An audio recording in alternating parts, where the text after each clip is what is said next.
जब दोबारा आए बोले मर्यादा पालन करनी हो तो वहां जाओ, और यहाँ तो हमारे सब भाव देखो कैसे भाव हैं। तो फिर ठाकुर जी थोड़ी ऊधमों में आ जाते हैं। लेकिन श्री कृष्ण को आप मर्यादा पुरुषोत्तम क्यों नहीं कह सकते? वो भी मर्यादा, कौन सी मर्यादा तोड़ी ठाकुर जी ने? एक भी तो नहीं, सब मर्यादा में ही किया। अब थोड़ी नटखट लीलाएं करना, थोड़ी ऊधम आदि करना, ये सब भाव तो सब बालक करते हैं। केवल अगर आप रास विलास के रूप में और कई भावों के रूप में विवाह के संदर्भ में आकर के श्री कृष्ण को अगर आप केवल लीला पुरुषोत्तम कहते हैं, तो अभी राम जी के अंदर की बात आपको पता है नहीं है। और पता करनी हो तो फिर जाइए श्री अग्रदास जी की वाणी पढ़िए, उनके पद पढ़िए, श्री चंद्र कला जी के सुंदर भाव सुनिए। अभी सुनाएंगे धीरे धीरे। देखो एक बात आपसे पहले ही हम बहुत स्पष्ट रूप से कह दें, सोशल मीडिया का टाइम है, लोग बातें काट के कुछ भी रूप में डाल देते हैं। हम पहले ही स्पष्ट कर दें, ये सब जो वार्ताएं हैं ये बहुत गूढ़ हैं और बहुत गोपनीय हैं, ये कहीं कहने वाली तो नहीं है। लेकिन क्योंकि ये स्थान श्री रवासा धाम, यहीं से इस रस का उजागर किया गया, इसलिए यहां अगर कह दें तो बस आप सौभाग्य मानिए कि आप सुन रहे हैं। पर कहीं इन बातों को अलग ढंग से निकाल करके और प्रभु श्री राम की लीलाओं पर आप किसी भी प्रकार का भाव गलत रूप से मत ले जाइएगा। आपको भी अपराध लगेगा और हमको बताने का भी अपराध लगेगा।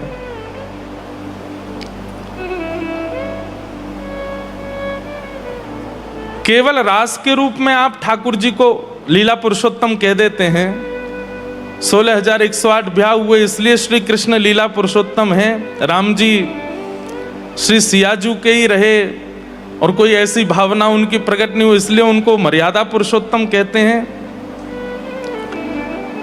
तो हमारे राघव जी की अंतरंग लीलाएं हैं, कुंज निकुंज और निभृत निकुंज। कल महाराज जी प्रस्तुत कर रहे थे अपने भावों में कि श्री अयोध्या की लीला कुंज की लीला है, मिथिला की लीला निकुंज की लीला है, और श्री चित्रकूट निभृत निकुंज है। कुंज जहां लगभग सबका प्रवेश है, निकुंज जहां पे श्री प्रियालाल जी हैं और जिनको वे चाहें वे हैं, और निभृत निकुंज में कोई नहीं है, केवल श्री प्रियालाल जी का विलास है। कुंज निकुंज निभृत निकुंज, और तीनों रसों को गाया श्री अग्रदास जी महाराज ने, तीनों रसों का उजागर किया है इस रेवासा भूमि पर। इसलिए अगर वैसे तो हम भागवत की कथा ही सुनाएंगे, जब लगेगा कि कुछ भाव कहना चाहिए तो ही कहेंगे। आचार्य चरण विराजेंगे तो थोड़ी मर्यादित भावना रहेगी, लेकिन आप उसको किसी भी रूप में दूसरे पक्ष में मत ले जाइएगा। हमारे ठाकुर जी ने महारास किया, लेकिन 999 रास तो श्री राघव जी ने किए। 1000वां रास कर रहे थे, तभी जयंत ने आके विघ्न डाला। तब राम जी ने मन बनाया, बोले कि अभी ये 1000वां पूरा नहीं हुआ, अब सीधे जरा भंडारा वृंदावन में करेंगे। तो 1000वां रास वृंदावन में हुआ, 999 रास तो श्री राघव जी ने किए हैं। उसकी जो पूर्ति सहस्त्र की हुई है वो वृंदावन में, इसलिए वो महारास हुआ। अब आप सोचिए, महारास जब जैसे ही प्रारंभ हुआ तो कहते हैं यमुना भी नाचे, गंगा नाचे, नाचे नदीगण, सूरज भी नाचे, चंदा नाचे, नाचे तारागण, क्योंकि मन मेरा बन गया सखीरी पावन वृंदावन। ये सूर्य, चंद्रमा, नदियां, वायु, पवन, वृक्ष, ये तैयार बैठे थे क्या पहले से ही? अरे ये प्रतीक्षा ही कर रहे थे, उस अधूरे रस की प्रतीक्षा कर रहे थे जो त्रेता में अधूरा रह गया है। और जैसे ही द्वापर में वही श्री राम कृष्ण बनकर के आए, तो मानो जैसे सब तैयार बैठे हैं कि रास हो और हम भी नृत्य करें। अरे कहां तक कहें, देवादिदेव महादेव दौड़ करके आते हैं कैलाश से और वृंदावन में आकर के गोपेश्वर बन जाते हैं। एक बार के देखने में इतना प्रभाव नहीं हो सकता, ये 999 बार देख चुके थे पहले, इसलिए इनका चित्त इतना प्रेममय हो चुका था कि जैसे ही ठाकुर जी ने वृंदावन में रास किया तो कोई भी देवी देवता स्वयं को रोक नहीं पाए, सब आ गए और महाराज हुआ। ऐसे हमारे ठाकुर जी की लीला है, उसमें किसी भी प्रकार का भेद मत रखिएगा। वास्तव में तो आनंद तब आवे कि जब राघव जी की लीला सुनते सुनते लगने लगे कि नहीं तो ठाकुर जी की लीला है, वृंदावन चंद की लीला है, और श्री वृंदावन चंद की लीला सुनते सुनते लगन लगे कि ये तो राघव जी की लीला है, तब समझो कि अब पूर्ण वैष्णव भय हम, अब गुरु कृपा भई हम पे, ये भेद न रहे। ऐसे श्री प्रिय मिलन महोत्सव में हम आप सब लोग आनंद ले रहे हैं। थोड़ी सी भागवत की कथा को प्रवेश कर लें, फिर उसी के बीच में जो भाव प्रकट होंगे उन्हीं भावों पर श्री आज चंद्रकला जी के प्रादुर्भाव की कथा सुनेंगे। बहुत सुंदर लीलाएं हैं, सब श्रवण करेंगे। बोलो वृंदावन बिहारी लाल की जय। कल हम लोग श्रवण कर रहे थे कि सूत जी महाराज सौनकादि ऋषियों को उत्तर प्रदान करते हैं। तत्पश्चात भगवान के अवतारों के विषय में बताते हैं, कितने अवतार, कैसे कैसे अवतार ठाकुर जी के हुए। वैसे वास्तव में तो अवतारा यशंख्येय, ठाकुर जी के अवतारों की कोई संख्या नहीं है। एक बात आपको हम बहुत स्पष्ट रूप से कह दें कि ठाकुर जी की लीला में संख्या शब्द है ही नहीं, असंख्य है। करुणा भी असंख्य है, प्रेम भी असंख्य है, उदारता भी असंख्य है, ज्ञान भी असंख्य है। ठाकुर जी के संपूर्ण भाव में असंख्य है, संख्या नहीं है। ऐसे ही अवतार भी ठाकुर जी के असंख्य हैं। जब स्वामी श्री हरदास जी ने गाया तो उनके हृदय के ठाकुर जी बिहारी जी बन के आ गए। जब श्री हितरवंश महाप्रभु ने पुकारा तो उनके लिए श्री राधा वल्लभ लाल जी पधारे। हमारे श्री मलुक दास जी ने पुकारा तो श्री मलुक बिहारिणी बिहारी जी पधारे। श्री अग्रदास जी ने पुकारा तो श्री जानकीनाथ जी स्वयं कृष्णदास बिहारी जी से इनके पास आ गए। ये सब ठाकुर जी अपने भक्त के हृदय की स्थिति देख करके उसके लिए अवतार धारण करते ही हैं। जैसी भावना चित्त में आप रखते हैं वैसे ठाकुर जी आपके लिए आ जाएंगे और वैसी भाव से ही आ जाएंगे। इसलिए अवतार कोई संख्या में नहीं बंधे हैं, असंख्य हैं ठाकुर जी के अवतार। अभी भी हो रहे होंगे, अभी भी चल रहे होंगे कहीं ना कहीं ठाकुर जी के दिव्य अवतार। भगवान के अवतारों के विषय में बताते हुए श्रीमद् भागवत की रचना का भाव प्रस्तुत किया। वेदव्यास जी महाराज ने भागवत की रचना की। क्यों? जब इतना कुछ लिख चुके थे तो श्रीमद् भागवत की रचना और अधिक करने की क्या आवश्यकता थी? पहले ही मानव कल्याण के लिए इतना सब कुछ लिख ही चुके हैं श्री व्यास जी महाराज, तो फिर भागवत की रचना का कारण क्या बना? अरे बालक हॉस्टल में पढ़ता है, कॉलेज में पढ़ता है, पता है कि माँ ने टिफिन भेजा है, फिर भी पूछती है ना भोजन किया? क्यों? प्रेम है। जना भाई पूछ रही है आपने भोजन किया? ठाकुर जी बोले हाँ किया। क्या पाया? बोले पूरन पोली पाई। अच्छा पूरन पोली पाई? बोले हाँ। कल क्या पाया था आपने? बोले कल भी पूरन पोली पाई थी। परसों क्या पाया? बोले परसों भी पूरन पोली पाई थी। रोज पूरन पोली पाते हो, आपका मन नहीं भरता? ठाकुर जी बोले अब क्या, ये पुजारी लोग यही खिलाते हैं हमको और कुछ नहीं देते। जना भाई बोली मैं कुछ नया बना के पवाऊं? ठाकुर जी बोले बनाओ। छोटी सी जना ठाकुर जी के लिए प्रसाद बना रही है, पवा रही है।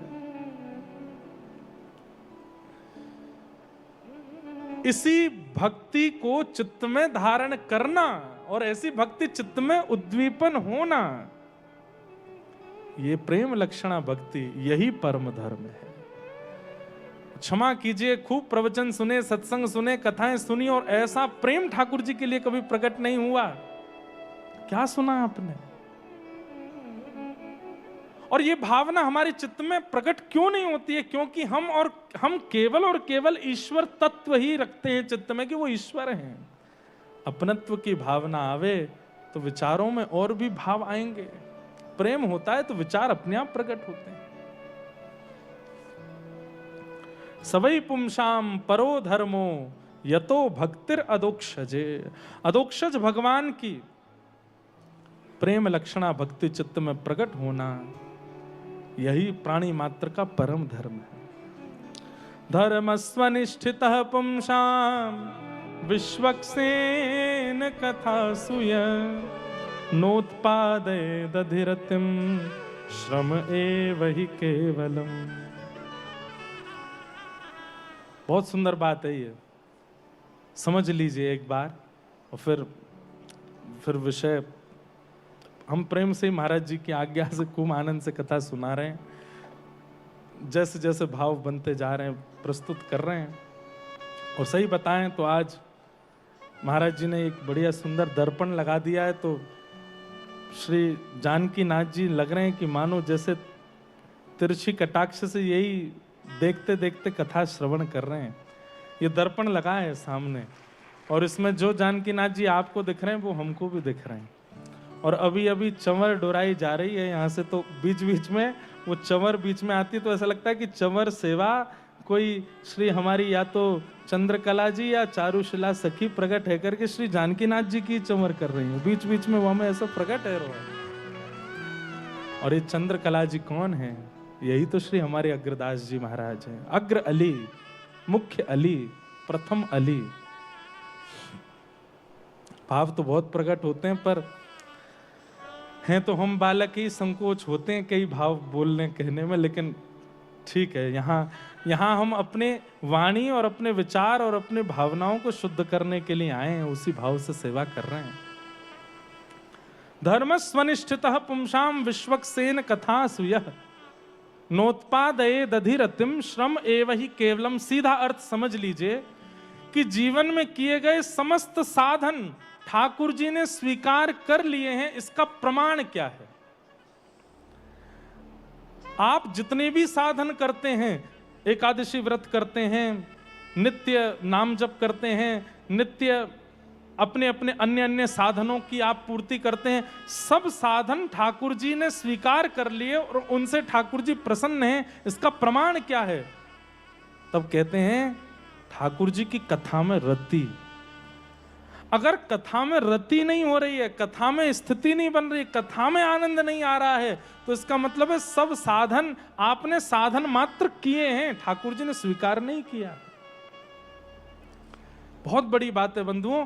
सत्संग में रुचि बनना, ठाकुर जी के सुंदर भावों में रुचि बनना, कथा में रुचि बनना, इस बात का प्रमाण है कि ठाकुर जी आपसे बड़े राजी हैं, ठाकुर जी बड़े प्रसन्न हैं। और एक और बात होती है, कैसी प्रसन्नता? और एक और बात होती है, कैसी प्रसन्नता? कथा के प्रति कैसी रति? समय की पूर्णता पर इतनी व्याकुलता हो जाए कि हो गया समय पूर्ण, अब कल होगी कथा, अब हमको रात भर का वियोग सहना पड़ेगा, अब पूरी रात हम कथा नहीं सुन पाएंगे, अब कल ही कथा होगी। ऐसा वियोग चित्त में व्याप्त होने लगे कथा के प्रति। और ये व्याकुलता हुई है किसको? श्री परीक्षित जी महाराज को। जब दसम स्कंद में श्री शुकाचार्य जी महाराज नवम स्कंद के विश्राम में 2 श्लोकों में संपूर्ण कृष्ण कथा सुना देते हैं और शांत हो जाते हैं, कथा को विश्राम कर देते हैं। मथुरा में ये लीला, वृंदावन में ये लीला, द्वारिका की लीला, सब 1-2 श्लोकों में सुना करके जैसे ही सुखदेव जी शांत होते हैं, तब दसम स्कंद के प्रथम में ही श्री परीक्षित जी महाराज कहते हैं, कथितो वंश विस्तारो भवता सोम सूर्यो। हे नाथ, मुझे विस्तार से सुनाओ। तो फिर उसके बाद चर्चा में आता है कि शुकाचार्य जी कहते हैं कि राजन, तुम 4 दिन से बैठे हो, कुछ खाया पिया नहीं, एक आसन पर बैठे हो, न चले जाओ, कुछ खा पी लो, थोड़ा विश्राम कर लो, फिर कथा सुना देंगे। परीक्षित जी महाराज कहते हैं, भगवान, ऐसी मधुर कथा श्रवण के बाद, आपके मुख से निर्झरित इस भावों को सुनने के बाद भी यदि संसारी व्यंजनों की भूख यदि मुझको लगी है तो मैंने कथा सुनी ही नहीं। पिबंतम त्वम मुखाम भोज च्युतम हरि कथामृतम। आपके मुख से ये निर्झरित हो रही ठाकुर जी की मंगल लीला, भागवतों की मंगल लीला सुनने के बाद भी यदि रोटी सब्जी की भूख है तो फिर मैंने सुना क्या? वास्तव में तो मेरी निद्रा भी कथा से पूर्ण हो रही है। निद्रा की जो इच्छा शरीर को होती है वो भी कथा से पूर्ण हो रही है। मेरी भूख की क्षुधा भी कथा से पूर्ण हो रही है। मेरी प्यास भी क्षुधा से, कथा से पूर्ण हो रही है। अब मुझे संसारी किसी विषय की आवश्यकता नहीं है। ऐसी व्याकुलता कथा के प्रति होना, सत्संग के प्रति होना, भगवत चर्चा के प्रति होना, इस बात का प्रमाण है कि आपके साधन ठाकुर जी ने स्वीकार किए। और क्षमा कीजिएगा, यदि सत्संग में, कथा में समय काटना है, बस पूरी हो जाए तो जल्दी निकलें, प्रसाद मिलेगा, कथा के बाद भोजन करके जाएं, ऐसी भावना चित्त में यदि आ रही है, नोत्पादये दधिरतिम श्रम एव ही केवलम, तो कहीं ना कहीं साधन भी केवल एक श्रम है। ठाकुर जी उससे प्रसन्न नहीं है। कथा में रुचि बनना बहुत, कई लोगों को ऐसा होता है, उनसे कहो कथा सुनने चले, वो कथा में इतना हमारा मन नहीं लगता, नींद आती है हमको। लेकिन उनसे कहो कि वृंदावन दर्शन करने चलो, हाँ दर्शन कराने ले चलो, मतलब नेत्र भक्त बन गए, कान भक्त नहीं बने हैं। कई लोगों के नेत्र भी भक्त नहीं बने हैं, उनसे कहो दर्शन कर लो, वो दर्शन वर्शन नहीं, तुम तो बस प्रसाद लिया ना मंदिर का। जीव भक्त बन गई है, नेत्र भक्त नहीं बने। भैया, श्री डोंगरे जी महाराज अपनी भागवत टीका में एक बात कह रहे थे, पढ़ने में आई कि जो इंद्रिय हमारे शरीर की ठाकुर जी की सेवा से वंचित हो गई, समझ जाओ कि वही इंद्रिय पाप के मार्ग पर ले जाएगी। इसलिए शरीर की किसी भी इंद्रिय को ठाकुर जी से वंचित मत होने दो। सब इंद्रियों को ठाकुर जी का आस्वादन कराना।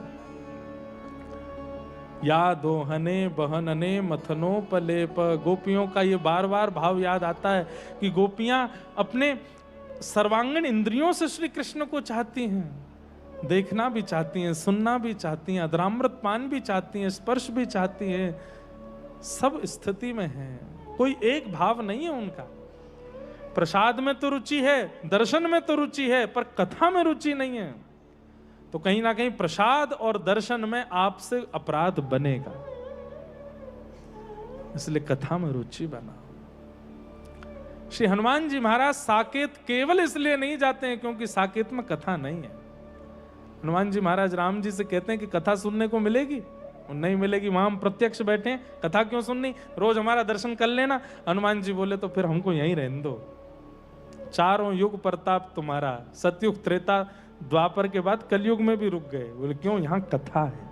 यत्र यत्र रघुनाथ कीर्तनम तत्र तत्र कृतमस्तकांजलिम वाष्पवारि परिपूर्ण लोचनम मारुतिम नमत राक्षसांतकम। कितनी अच्छी एक बात है, एक गुण है। हनुमान जी महाराज सूखे नेत्रों से कथा नहीं सुनते, वाष्पवारि परिपूर्ण लोचनम, भीगे नेत्रों से कथा सुनते हैं, प्रेम में छके रहते हैं जब कथा श्रवण करते हैं, और कथा सुनते ही हैं हनुमान जी, ये निश्चित है। ऐसी भागवत जी की चर्चा हम आप सब लोग श्रवण कर ही रहे हैं। हमारा भाव है, महाराज जी आज्ञा देंगे तो कल कथा में श्री सखी श्री चंद्रकला जी के प्रादुर्भाव की कथा यहाँ कहें, और जो निज ठाकुर जी की रस भावनाएं सब सुना तो महाराज जी आपसे ही है, आपसे ही सब जाना है। पर ऐसी भावना है कि इतने सारे युवा भी सुनते हैं और सबको ने थोड़ा पतो चले कि हमारे श्री अग्रदास जी महाराज, उनका स्वरूप कैसा है। और केवल निकुंज लीला हमारे वृंदावन बिहारी नहीं करते हैं, निकुंज लीला, मणि पर्वत की लीला, कैसी कैसी लीलाएं हमारे श्री राघवेंद्र सरकार करते हैं। उन भावों को भी कहने का भाव है। महाराज जी आज्ञा करेंगे। आपकी जैसी अनुकूलता तो प्रकट नहीं कर पाएंगे, पर हाँ ब्रजवासी हैं, रस में कमी नहीं छोड़ेंगे, ये तो हमें पता है। तो मीठो दुगना ही डाल के चलेंगे। तो वो तो बाकी सब ठाकुर जी कृपा करेंगे, कृपा होएगी। और हम बड़े आनंद में हैं। 2 दिना से तो केवल हम अपने आप को सहज ही कर रहे हैं, और अब लग रहा है कि सहज हो गए हैं। तो कल श्री चंद्रकला जी की कथा सुनाएंगे और कैसे कैसे लीला हमारे श्री राघव जी करते हैं। हर दिन थोड़ी थोड़ी लीला, और भागवत जी के मध्य में श्रीमद् भागवत जी की कथा कहते कहते बीच बीच में जो भाव प्रकट होंगे उनको कहते चलेंगे। एक दिन श्री जानकी जी के प्रादुर्भाव का भी